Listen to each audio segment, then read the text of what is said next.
Guys, welcome back to my channel. আশা করি তোমরা সবাই ভালো আছো। তোমার মতন আমিও খুব ভালো আছি। তো নতুন আগে চলে এলাম ভিডিও নিয়ে। এখানে আমি 5টা ডিম নিয়ে নিয়েছি। ডিমের মধ্যে আমি এখানে দিলাম চিনির গুঁড়ো, যেটা যার পরিমাণ সেটা সেরকমভাবে দেবেন।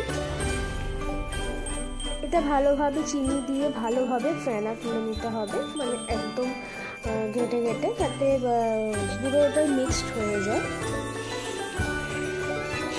ভালোভাবে মিক্সড করার পরে এখানে আমি একটু পরিমাণ মতো অয়েল দিয়ে দিয়েছিলাম।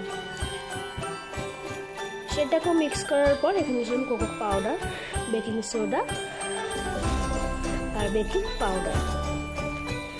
এখানে আমি ডেকোরেশনের জন্য এখানে কিছু টুটি ফুটি দিয়েছিলাম আর ভ্যানিলা এসেন্স দিয়েছিলাম।